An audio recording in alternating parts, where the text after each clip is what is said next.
Question is, a 20-gram bullet B is fired with a horizontal velocity of 450 meter per second into the side of 10 kg square panel suspended from a hinge at A.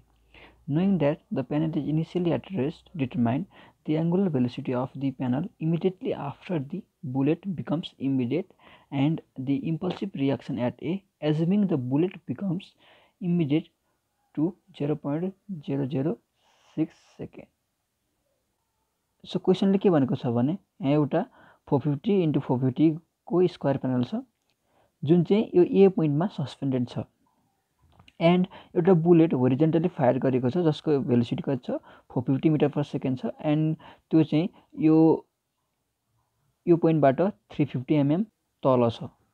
So we have to find the angular velocity of the panel immediately after bullet becomes immediate. Bullet immediate हुने बित्तिकैको velocity angular velocity find गर भनेको छ and impulsive reaction find गरेको छ जसको लागि हाम्रो T दिएको छ 0.006 सेकेन्ड. सो सोलुसनमा हेरौँ.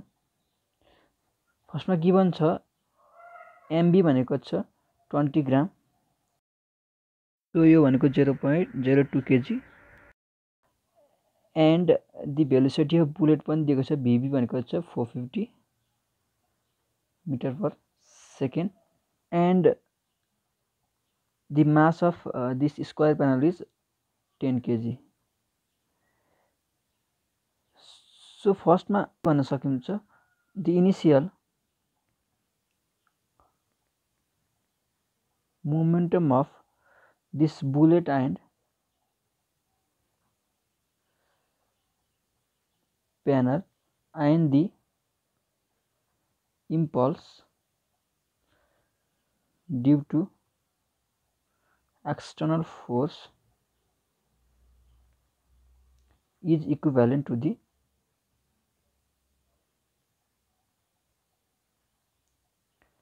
final momentum of bullet and panel. So यो भनेको के भने simply the principle of movement and impulse and movement. के भनेको भने the initial movement of this panel and bullet is plus the impulse due to the external force is equal to the final moment of bullet and panel भनेको हो. So फर्स्टमा फिगरबाट हेरौँ. So यो initial condition भयो. यहाँ point ए छ, यो centre of gravity जी भयो र यहाँबाट बुलेट फायर गरेको छ. मोमेन्ट एमबीबीबी भयो बुलेटको एन्ड यो हाइट भनेको कति छ 350 mm छ र यो टोटल भनेको छ 450 mm छ प्लस अब impulse due to external force. So यो पोइन्टमा यो भयो एवाई डेल्टी हुन्छ इम्प्याक्ट एन्ड यो भयो के हुन्छ एएक्स डेल्टी हुन्छ. यो जी नै भयो ल. अब फाइनल मोमेन्ट भनेको के हुन्छ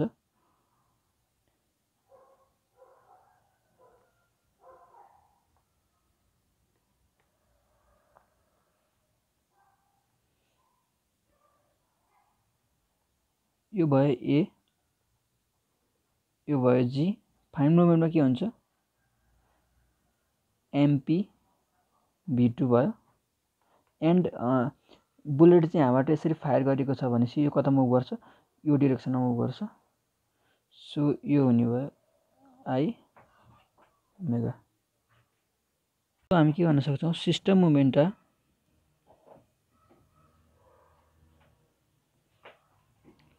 1 plus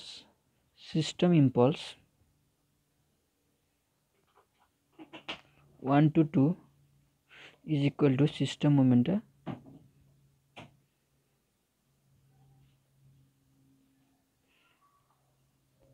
2. So moment about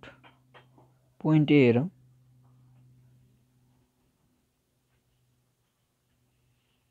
so first केसमा के हुन्छ एमबीभीबी एन्ड यो डिस्टेन्स भनेको कति छ 0.35 मिटर छ प्लस यसमा ए को डाइरेक्सनमा कुनैले पनि मुभमेन्ट दिँदैन सो यो भनेको 0 भयो इक्वल टु हामीले यो साइडलाई पोजिटिभ मानिरहेको छ सो यो भनेको I omega plus MP v2 into यो डिस्टेन्स भनेको कति छ 0.225 मिटर छ so 0.225 so this implies MB भनेको कति छ 0.002 इन्टु भिभी भनेको 450 into 0.35 is equal to I भनेको के हुन्छ यो स्क्वायर प्यानल केसमा आई भनेको 1/6 MP into L square or B square so let's say B square into omega plus MP भनेको कति छ एमपी v2 0.225 सो यो भनेको 3.15 is equal to 1/6 into M भनेको 10 इन्टु बी भनेको 0.45 स्क्वायर ओमेगा प्लस एमपी भनेको 10 into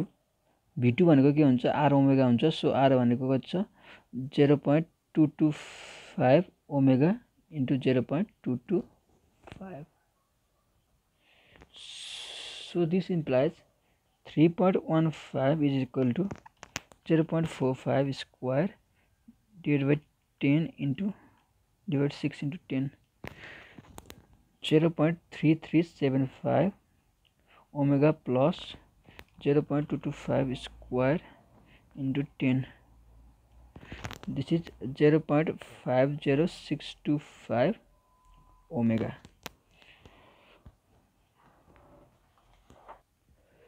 so this is 0.3375 plus 0.50625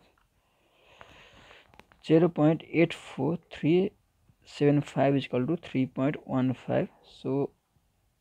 omega is equal to this is omega 3.15 upon 0.84375 so this is 3.73 rad per second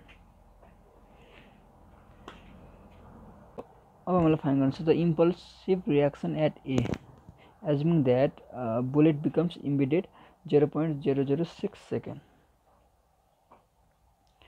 so यस केसमा taking this as a positive x component को केसमा हेरौं MBBB plus AX del T is equal to MP V2 so this implies MB भनेको 0.02 into BB भनेको 450 plus AX into del T भनेको 0.0006 is equal to MP भनेको 10 into V2 भनेको के हुन्छ R ओमेगा हुन्छ so this implies 9 plus 0.0006 AX is equal to R भनेको छ 0.225 into omega भनेको छ 3.73 so this implies 0.0006 AX is equal to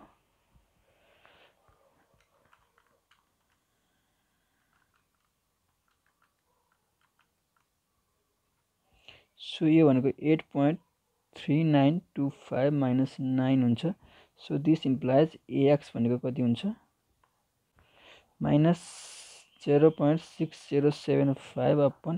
0.0006 so यो भनेको आउँछ minus 1012.5 so AX भनेको आयो 1012.5 in this direction Newton and also taking upward as a positive y component भनेको AY del T is equal to 0 so AY is equal to 0 now the reaction impulsive reaction is given by root under AX square plus Ay square, so which is equal to 101.5 Newton, which is our required answer.